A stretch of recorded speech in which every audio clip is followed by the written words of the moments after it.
The balance we have today is that people are way too focused on their own prosperity. People are way too obsessed with how they're doing. A lot of that has to do with economic anxiety and inequality. And if your attitude is me versus everybody else, that's a very, very dangerous attitude. It's bad for you. It's bad as a person to feel that way, but it's terrible for society as well. In long run, it's unsustainable if everybody feels that way. We are surrounded by unsustainable systems that spur us to constant consumption and overconsumption, and that consumption degrades the environment and destroys other people.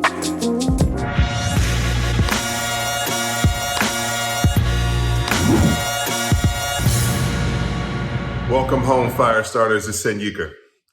So brilliance is not a word that I throw around often, except with you because you are brilliant. That was a joke.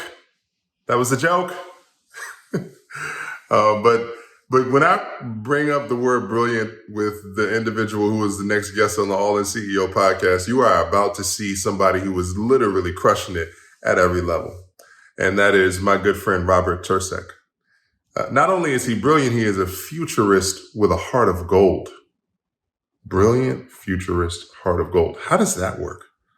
How are those three things combined? Usually when I think about futurists, I think about left brain people or right brain people, like logical side, whatever the logical side of your brain is supposed to be. And I think about, the idea that those people are supposed to be hard and hardwired and all that kind of stuff.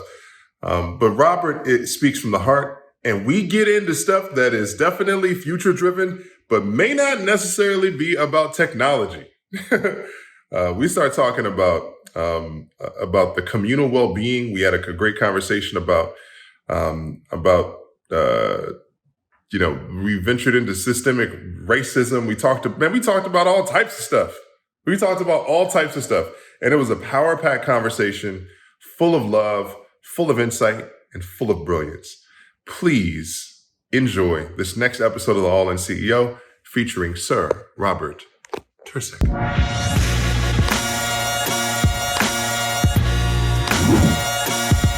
Really excited to be here with my good friend.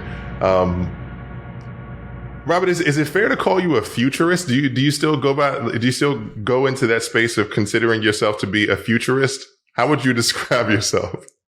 Such a great way to start this conversation. So I ask myself the same question. Personally, I'm not that thrilled about the term futurist because it sounds a little pretentious. I think of myself as a business strategist, and I do think about the long term, and I think about broader implications. And because of that, I think about the future quite a lot in my own work and in the work that I do for clients. So people call me a futurist, and I've kind of come around to okay, that's fine. That's the label they got to use. You got to have a label so people know what to call you. So yeah, sure, call me a futurist. But I guess I'm a reluctant futurist, or maybe a little bit skeptical futurist. The funny thing about that, Sanyika, is I'm doing a podcast called The Futurists right now with Brett King. And Brett King is like this super optimistic futurist. And I'm more of a cautious futurist. I'm always thinking wait, hang on a second. There's more to the story. It's not just this bright, sunny thing that we're moving towards. And so it's an interesting dynamic to do that with him. And I think together we are able to cover the whole spectrum of possibilities for the future. Love it. Well, as somebody who is in the question or in the inquiry of whether or not he's a futurist, I am here with Robert Tercek, what I would consider you to be a very brilliant guy, a very smart guy, a very intentional person. I would also consider you to be a very caring individual. And we were just having a conversation before we stepped into this about the idea of sort of this transition in thinking from caring not just about one's self, but also about the collective, about the community. And so the idea of transitioning from a toxic individualism to something that's a little bit more, to something that's a communal well-being. And so I wanted to, what's your perspective on what that toxic individualism is and where we need to be transitioning from the perspective of stepping into more community oriented well-being so that we can really step into what really is abundance? Well, thanks. That's great because that is exactly the stuff I'm ready to talk about. So that's cool. It's all, as you point out, it's a transition for me personally, and I think it's also a transition for broader our society. So, as a person who thinks about the future, I'm focused on trends. I'm focused on long-term trends, and I believe, like many folks, that we've gone in this neoliberal direction for too many years, for about 50 years, and ultimately, neoliberalism and modernism are all about the individual. So when you talk about abundance, when you talk about growth, when you talk about prosperity, very often those conversations are about personal prosperity and personal growth and personal accumulation of wealth and personal abundance, right? And that sounds great. I'm sure many, many folks are listening to your program right now and other programs like it, and they're going, I want that. I want that kind of a thing. I want abundance on that level. But my message to you is if you have all the riches in the world, if you're the richest person in the neighborhood and you're surrounded by poverty, you're not really that well off and you're certainly not secure. And it's not really going to be a long term or stable solution. So you have this obligation at some point to flip the switch and say, I can't just be focused on individual personal growth and abundance. I have to start to think about community abundance. And I'm at that stage right now. This is something that's very present in my mind. It's something I've been working on for a couple of years. I think during the pandemic, the pandemic caused me to start to think this way in a more, I guess, think more aggressively and more athletically about this concept because I really considered that to be a big turning point. You saw a big split in society during the pandemic. Half the people did what they should have done. They did the smart thing. They followed the instructions. They tried to do their best to reduce the spread of that pandemic. And a lot of other folks said, nah, I'm not going to wear a mask and I don't need to. I'm going to continue. And they spoke about it in the language of freedom and liberty. But I wonder what kind of freedom or liberty is that? And it's similar to folks who talk about guns and they say, well, guns are about freedom and liberty. It's my right to do this. But we're creating a society now where school children have to be trained to hide from an active shooter, and where schools have to routinely drill. So what kind of freedom is that for those people?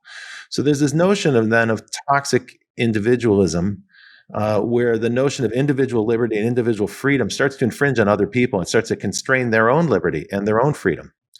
So you have to have a sense of the community. You can't operate in a society as crowded, as complex as ours, as purely an individual. That would be mythology, and it's a very misleading mythology. I think it would be damaging to the person who believes it. I think it's certainly damaging to society because it's toxic in the sense that individual freedom comes at the expense of other people's liberty and freedom and agency. I want to point out a couple things because this is some triggers that come off in my mind. So if we transition is, which I love, right? I love this, the dynamism in this conversation. There's a few things that I think are really important to unpack.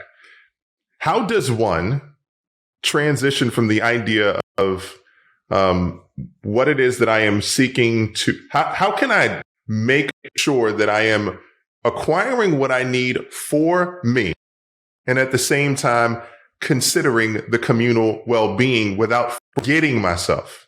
Because then the thing goes, okay, well, what happens when I forget about me?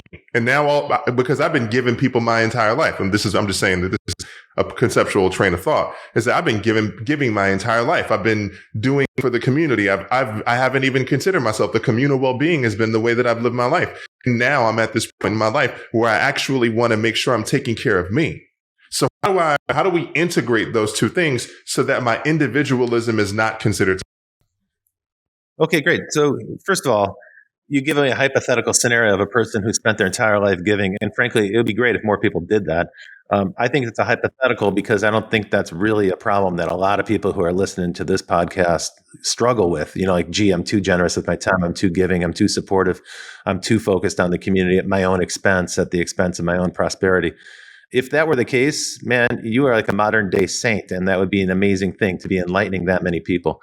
I think there's a balance to be had. The balance we have today is that people are way too focused on their own prosperity. People are way too obsessed with how they're doing. A lot of that has to do with economic anxiety and inequality.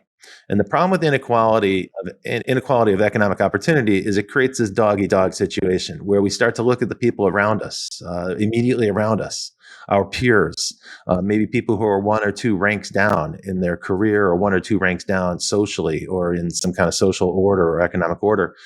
And we're worried that they're going to be climbing up and passing us. And we start to fear that, right? We should be celebrating that. We should be thrilled about that. I love it when I hear about friends who are successful. And often you'll see on social media, somebody has a great milestone in their life. A friend of mine just sold his company and retired. Another friend, a lot of friends actually have been traveling because they're coming out of the pandemic and so on.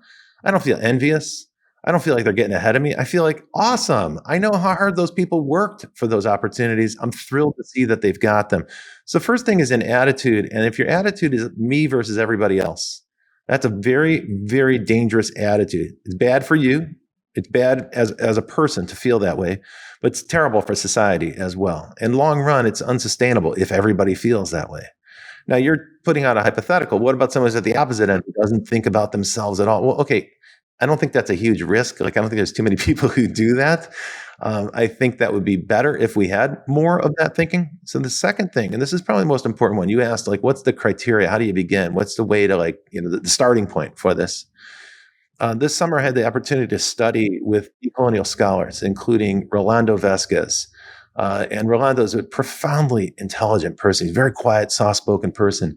But he said, one of the questions we have to ask ourselves is, are the things that bring us joy, are the pleasures in our lives, do those exist because someone else was degraded or the environment was destroyed? In other words, do the pleasures in our life come from a process that degrades and exploits other people or degrades and exploits the environment? And if the answer is yes, we need to find other joys. We need to find other pleasures in our life. And let that sink in for a second, because I think that's a really powerful takeaway. And that was when he said it to me, I wrote it down and I thought about that for a whole day or two afterwards, because I thought, even things like technology, which I deal with all the time in work, my clients are mostly technology companies. We tend to think technology is a good thing. The price goes down, the product keeps getting better. It enables us to have superpowers. Things like smartphones are truly modern miracles. But those smartphones are made from components that are sourced overseas in factories where people are not treated well.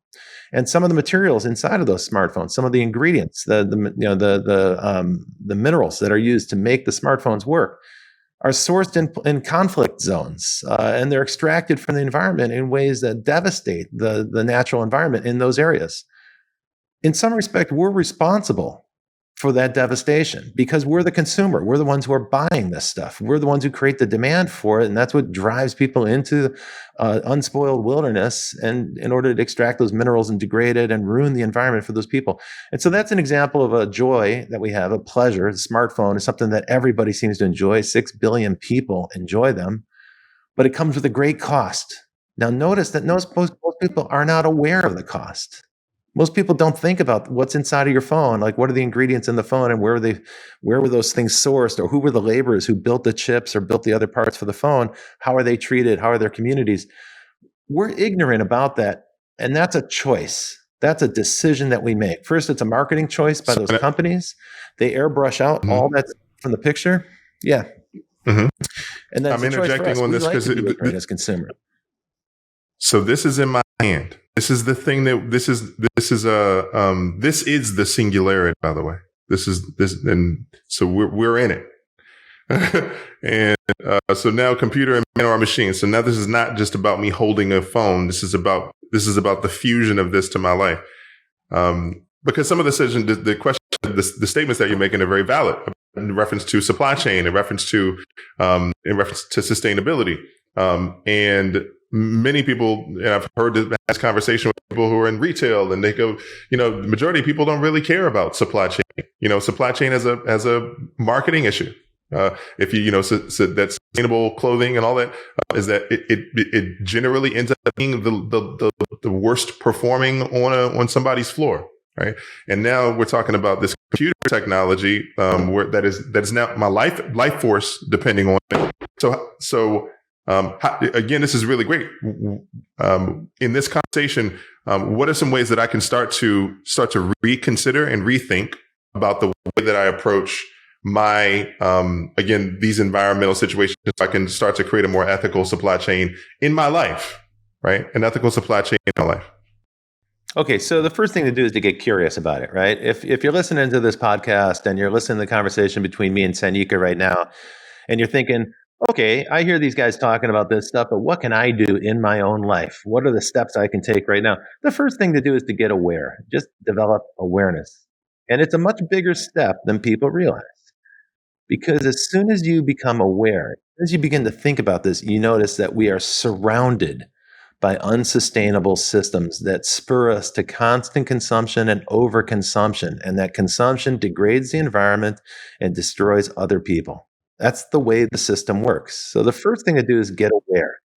And by that, what I mean is dig into the products that you buy, the stuff you spend your money on, right? Because we're not all producers in this world, but we are all consumers. So we have the power of how we spend our money. That's the most powerful signal you can send in a market economy, is where you spend your money.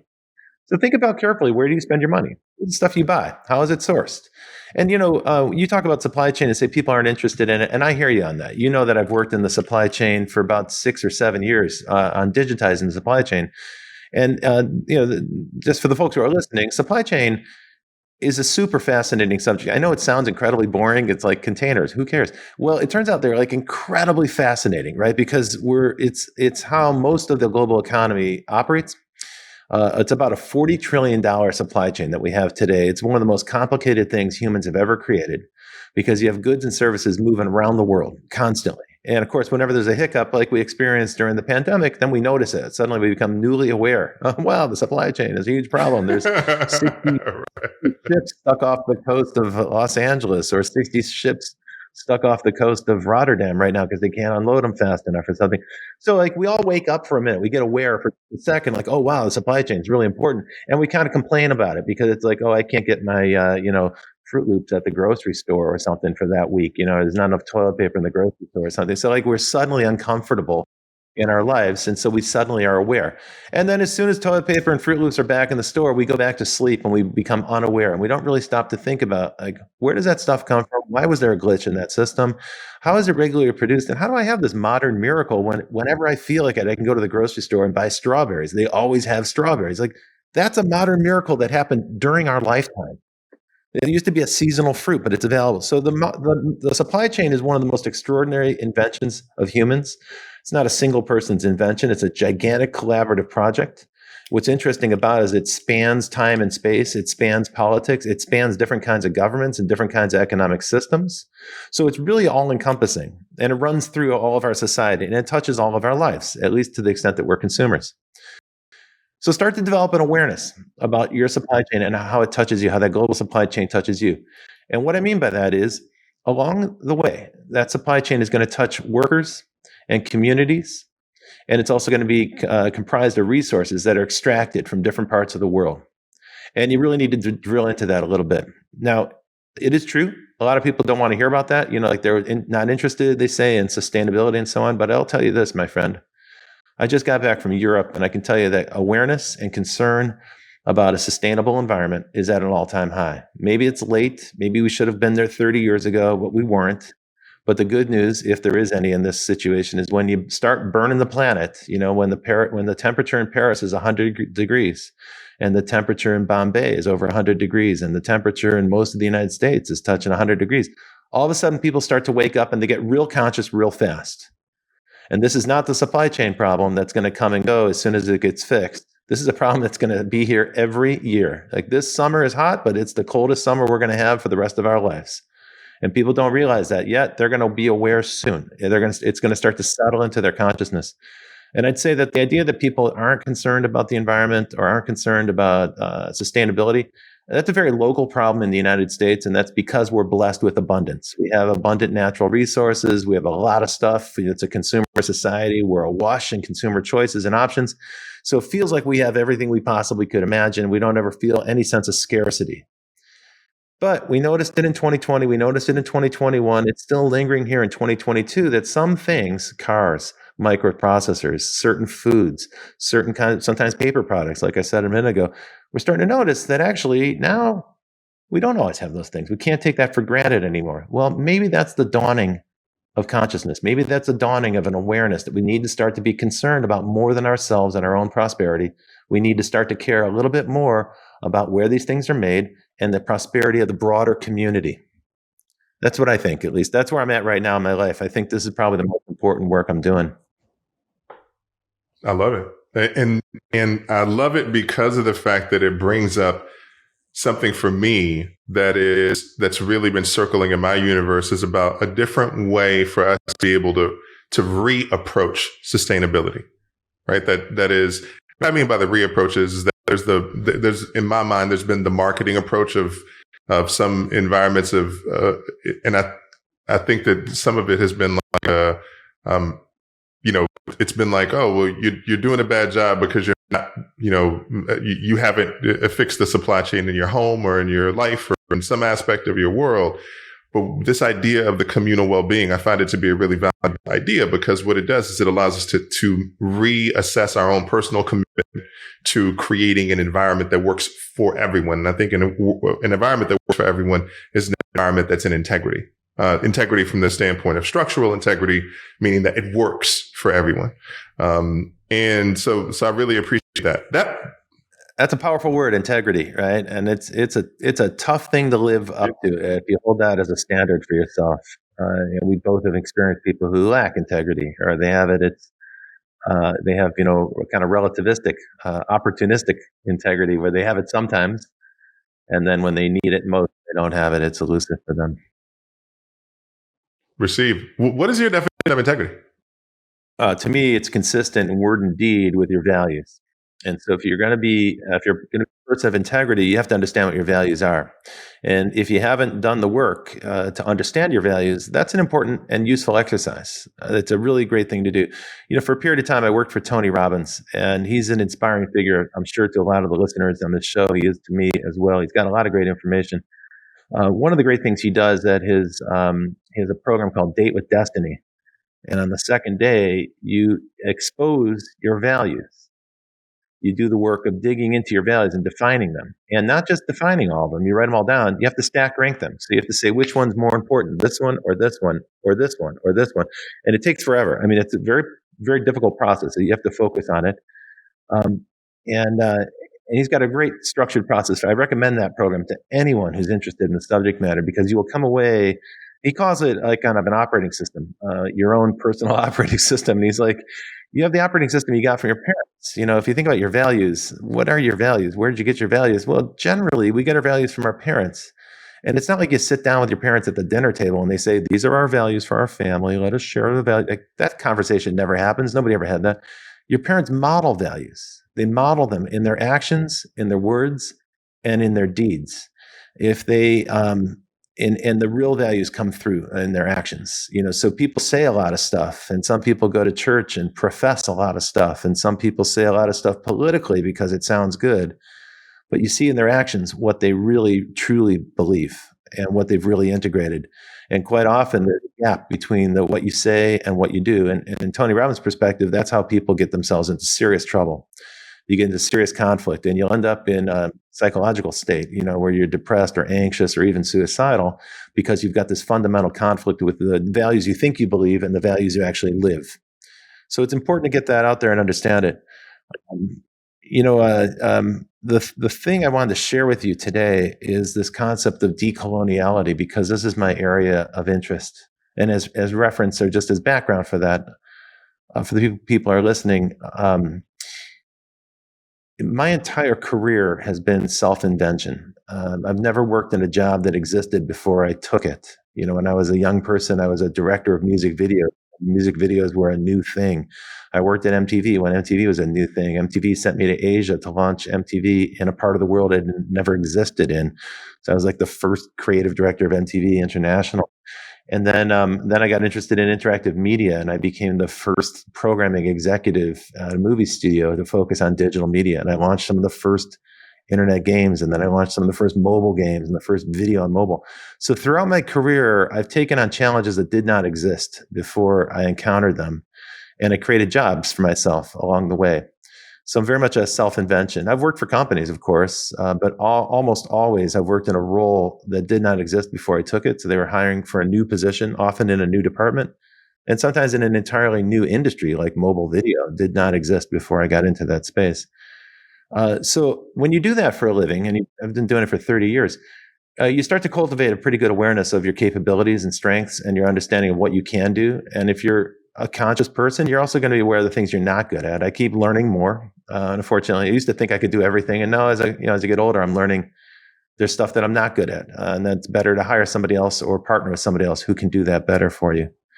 But I share all that now because my strategy throughout that career has been to learn and earn. A lot of people focus on earning. They want to make money. They want to get to prosperity. They want to be rich. I get it. I understand that motivation. And honestly, you only have so many years to do that. You have a good 20, 25 years to get to that point. My strategy for getting there has been to learn constantly self-improving, constantly learning new things about myself, my psychology, my motivation, but also new things about the world and history and society and how it works, economics, technology. There's a lot to learn, and it's always changing. So you're never done, which is kind of fun if you enjoy learning. And so I say learn to earn. The more you're learning, the more you can earn.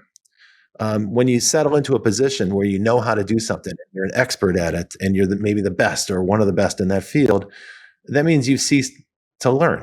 You've ceased to grow, and you're exploiting your knowledge. And there's nothing wrong with that. Everybody does it to some degree.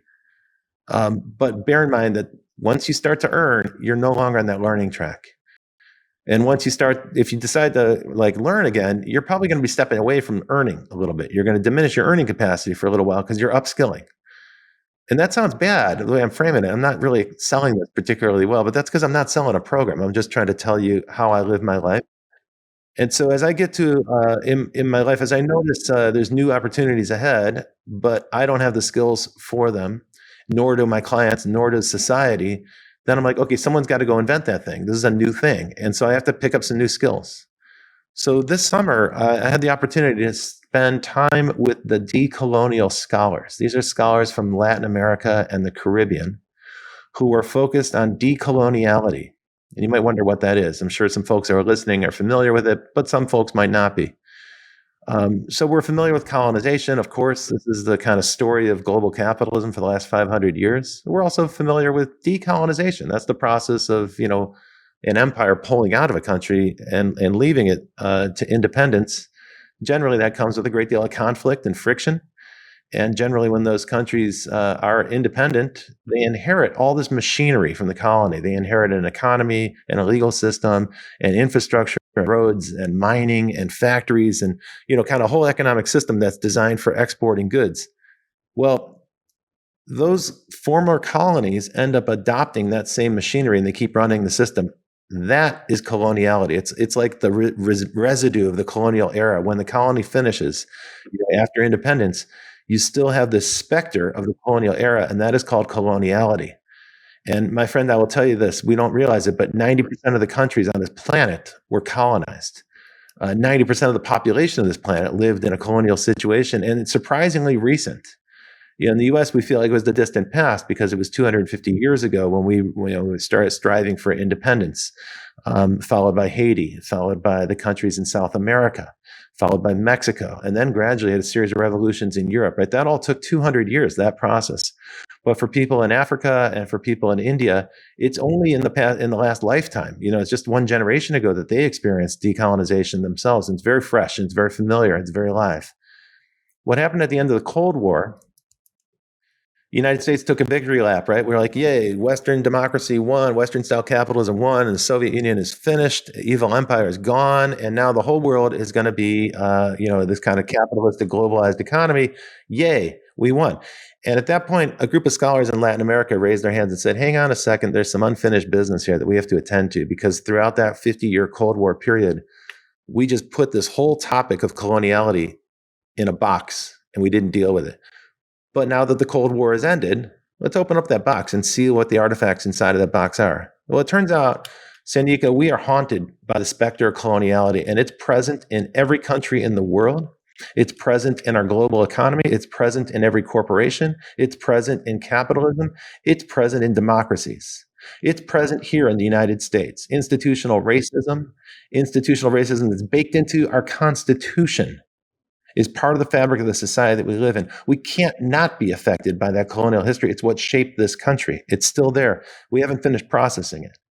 So as I look forward to the future, as I start to think about what my clients need and how they plan for the future, I realized I've got to learn about this stuff. I've got to start to understand the subject matter. I may never master it because it's so comprehensive and so complex.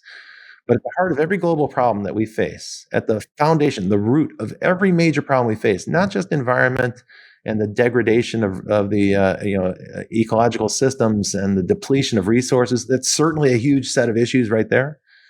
But also this idea of ranking and creating a hierarchy of people based on race and gender, based on differences. This notion of controlling a population based on race-based hierarchies and gender-based hierarchies, that's still very present in most societies in the world. It's very rare to be in a society that doesn't have that as a dynamic. We've got to get away from these things. These are the problems that are holding us back as a society. And as I say, we're not going to really experience true abundance or society-wide prosperity until we solve these issues. And so for the companies that I'm working with now, this is going to be front and center going forward, this idea of decoloniality and doing a kind of a colonial audit. How much colonial residue is inside of your business or inside of your life? And for the people who are listening and they're wondering, how does that affect them personally? Just think about it. Every time you buy blue jeans, that cotton was grown somewhere. And that means water supplies were used to grow that cotton. And that water might have been diverted from a community that needed the water for growing their own crops. That includes the indigo that is used to dye the blue jeans, right? So it's not just chips and microprocessors or the oil in your car, although those are very good things to study and understand. You start to see that this insidious process has infiltrated just about every single thing that we consume and every part of our business activity. And most of us work to support it in our jobs. Most of us are there to foster it and promote it and drive more consumption. We really need to stop and reconsider whether that's the world we want to live in the future. Woo. I'm letting that one just land because that is that was definitely a bomb. But I think I see it as an invitation. I personally take it as an invitation. Right. That's the way. There were three things that you spoke of as you transition from Tony Robbins to this conversation around decolonialization, which is awesome. When I say CEO, I am not talking about becoming the CEO of your business, but the CEO of your life. And when you see this is the circle of integrity. It's the circle of reciprocity, right? So the idea is that this is about regeneration. This is about, what you put out comes back in. Yeah, that's right. Right. That's right. So that's a good way to think about the world, man. The world is a circle, right? What you put out comes back in another direction, right? Absolutely. So, and then if you put out good stuff is going to come your way. If you put out bad stuff, guess what? I love it. Yes. In their conversation about the idea of the value audit, I do something very similar with my clients as a coach about the idea of not only identifying what your core values are, but defining what the dictionary definition. People always ask me, like, what book do you recommend for someone to read? I'm like, the dictionary. Like some words have up to 400. Some words have up to 430 sub definitions. And so the idea is that we're moving in and out of someone else's context or meaning. And so we need to identify the like you said, the values that we stand for, what they mean from a dictionary perspective, only in our perception, and then what they mean to us. And so the idea is that it's very hard to identify, to be in with the in, I-N, and in all in, it stands for in integrity. And the all stands for alignment. And so it's very hard to honor your word if you are not in alignment with what you are doing. And that was what you're speaking to about Tony Robbins. But the beautiful thing about this decolonialization conversation is that this brings up the communal well-being. This is the communal well-being, because now we're talking about decolonialization in the broader context of how we move in a world that has some cleaning up to do. Yeah. Because the path we're on is clearly not sustainable, right? And it's not just environmentally unsustainable; it's socially unsustainable. We can't be in a world where it's winner take all, where a handful of people have all the wealth and all the resources and everything. I was just talking to someone about the universal basic income. I'm like, that is the worst idea in the world. It's an idea that billionaires are promoting. Why? Because they want to collect all the toys. They want to own it all themselves, and they want to take more people out of the equation. So for them, it's like less competition as they try to scoop up all this stuff. What a stupid way to divide the resources on a planet. What a stupid way to divide the resources. I think in history, in the future, people are going to look back at this planet at our time, at the time we're in right now, the 2020s, and say, what the heck was wrong with these people when they let a handful, basically white guys, own most of the resources on the planet? And everybody else was like, scrambling to get by. And the wealth is controlled by a handful of people at the top of the pyramid. That's uncool. And that doesn't have to be that way. Why does society tolerate billionaires? Why do we have billionaires? It doesn't make any sense. Now, let's talk about integrity and being your own CEO, because I love the idea. I think it's a great idea. I respect it very much. And I love this circular thing. So to me, integrity is our value in action, values in action. So if you understand your values and you're putting them in action and they're consistent, as you say, in alignment, then you're on the right track, right? You're going to be living your values. You're going to have that integrity as your guiding post when you make decisions. And we always face tough decisions. That's when the rubber hits the road. That's where you have to make you really need to rely on your integrity and you really need to rely on your values and have a clear understanding of what those are. How do you do that? Life is complicated. You're constantly facing challenges. We're constantly struggling to just make ends meet or, to figure out next quarter or to ship the next product, whatever challenge you're facing in the near term, that can distract you. One technique that I think makes sense is to have a personal board of directors. So if you really are the CEO of your own life, well, CEOs are accountable to their board. So can you create a board of directors?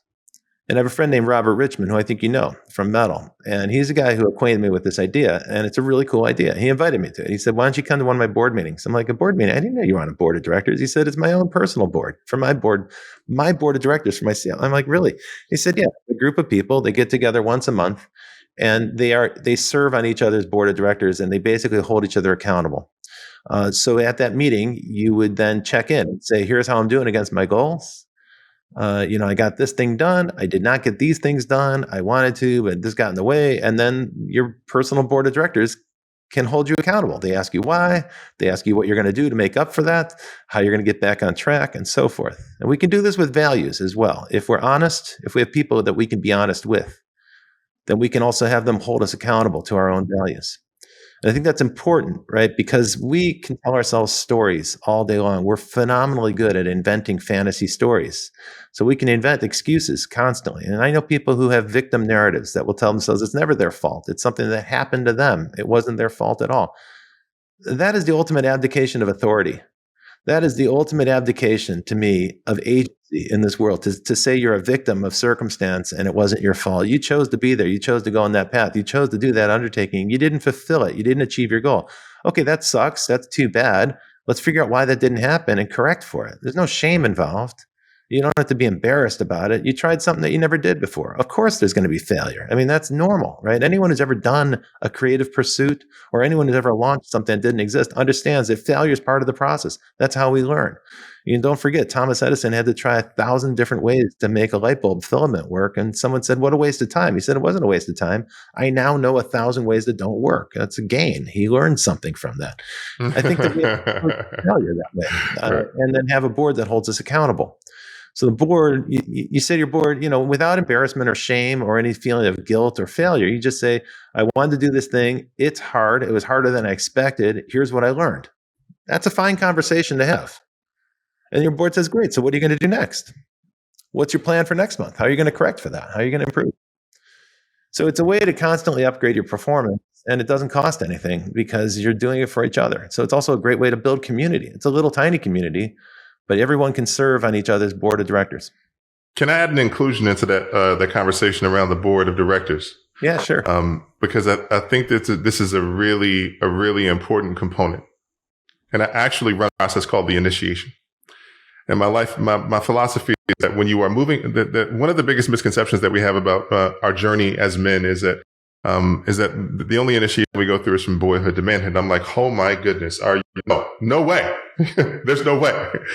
Many of us are at transitional points in our lives, so that there's a transition point from being single to being with a partner. There's a transition point from going without kids to having kids. There's a transition point from working for someone to working for yourself. There's all these transition points that we're going through. And so my idea is that you're not just going through this transition, you're being initiated. right? And in the moment, and so the idea is that to the victim conversation is like, I'm either experiencing the fire or do I choose? And so if I choose the fire, because here's a really important thing is that I've made all of my communications, friendships, everything more intentional, right? And so whereas I used to be in conversations with individuals, sometimes I would just like shoot the shit. And like I shoot the shit with people who are up to things in the world, people who are living up to the standards that we establish with each other. And so those are the people that I shoot the shit with. And we're not really shooting the shit. We're actually sharpening each other. Iron sharpens iron. And so in that conversation, when you go to your board of directors, this is my inclusion in the board of directors conversation, is that one of the very first questions is that everything that, accountability is only relative to the vision that you say that you were looking to create, or the values that you were looking to step into. So somebody who is not stepping into a future that they are committed to creating is somebody who's like, why would you provide them with feedback? And like, it's like providing somebody who's drowning, who wants to drown. Like, I mean, they're like, hey, you could use a life preserver. And they're like, why are you telling me I could use a life preserver? They don't care about feedback. So for the people who are stepping into the idea of creating a positive future for themselves, when you get around your board of directors, you need to empower your board of directors, challenge you with consent about the idea of who you are seeking to become and why you have not become it. And pause. That's nice. That's a nice phrase. Because that in that moment of, I appreciate that, in that moment of that awareness about what you're looking to step into, the question is from a place of radical responsibility, which is one of, you were talking about agency. That's one of my principal commitments, values, core values is radical responsibility, that I'm the creator of my experience in this world, period. I create reality. And in that sense is, why did I not step into becoming it? I was just having a conversation with one of the guys in the initiation. He was setting a financial goal. And he said, but that's different. But we're talking about the distinction between showing up on time as a commitment and setting a financial goal as a commitment. I said, he said, those are two different kinds of commitments, aren't they? I said, depends. I said, one of them is a commitment that's based in what it is that you perceive you have the ability to control, which is showing up on time. The other one puts you in front of your core wounds, which are rejection and abandonment as a result of achieving a financial objective. And so you may feel disempowered in pursuing it, but they're the same thing. They're the same thing. So who do you become when you are in an environment where you put up against your childhood scenario? So my incorporation in that conversation around the board of directors is to empower them to be able to inquire and to challenge you with consent around the idea of the person that you said you want to become and why you have not done that, so you can refine how you move and so you can refine your commitments to step up into that possibility. Wow. That's a mouthful, and it's a good idea. It's a really good build on what I was just describing, and I can see how that would really add a lot of momentum to this board of directors conversation, right? Because now it's a very constructive reframe. I think one of the things we're both referring to right now is one of the things that holds us back or makes us not want to examine closely our performance, our integrity, our values, but also how we consume and the real cost of the things that we consume. We don't like to look at those things because we feel the sense of shame or guilt. And that's a poisonous feeling, and nobody wants to have that experience. No one likes that feeling. It's a terrible feeling to have. It's also a waste of energy. It's a stupid thing to waste your time thinking about. You try something. If it doesn't work, you don't feel bad about it. You figure out what would I do differently? How do I correct for that and do it differently in the future? Maybe I'll do it better next time. And you try something else. And if that doesn't work, you reevaluate and reconsider. And maybe you're making progress. So also pay attention to where you're winning and where you're succeeding, right? That's important to measure all that stuff. But these are uncomfortable conversations for most people to have because they feel like they're being judged and evaluated, even if it's just their internal voice that's doing the judging, the evaluation. And that will be a deterrent, right? So that feeling of guilt or shame or failure or non-success or whatever that you might experience at that moment when you haven't achieved huge success right away, that will hold you back. That will actually take away your momentum. That will subtract from you. It's like a time vampire or an energy vampire to have that voice in your head that's measuring you constantly and causing you to feel guilt. it's okay to have a voice in your head that's measuring progress. And any fitness coach will tell you that. Like they always focus on, hey, you're losing weight, you're gaining strength, you're gaining muscle, you're doing more reps. Like those are positive metrics. Those make sense. I don't think it makes a great deal of sense to dwell on the shortcomings. I think that can really be destructive thinking. It really does. And so as you are aware, and I want to make sure that I honor the time commitment that I've set around this as well. And I speak those things on camera because I think that more people need to be in the space of honoring their own time and honoring the time of others. Is that, Brene Brown's work is around shame. And one of the ideas that Patrick Tempo talked about in his book, Your Brand is Your Brand, is the idea of the is that there's an internal conflict when you bring up shame, someone says, I have an intellectual understanding of shame, but obviously the physical body, the soma, the subconscious mind, which here is that your physical response is different. And so the first thing that we need to do from the same place of the values conversation is to identify, is what I call this is an injury protocol. And so what happens when you experience emotional injury? And so there's two types of injuries, physical injury and emotional injury. And so when you experience emotional injury, that's a more common injury, sadness, disappointment, shame, right? We need to reprogram the trigger around how we experience shame first from a written standpoint, meaning I look at shame with a dictionary definition. I understand who I am I have a new meaning of myself in the context of shame. When I experience shame from this individual, so these types of triggers, I go, this is my injury protocol. I experience shame because I made it. I disappointed someone.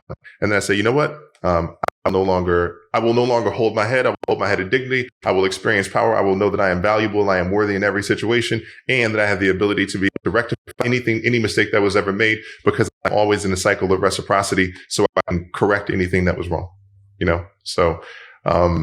So it's important to be able to create that internal meaning for yourself that's valuable for you to be able to move through shame as well. So great if we can do that on a society-wide level, wouldn't it? If we could also try to correct for that at the community level.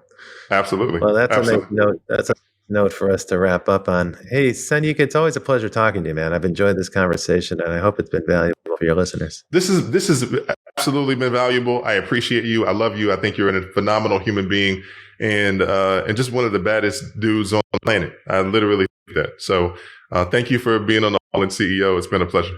Thank you very much.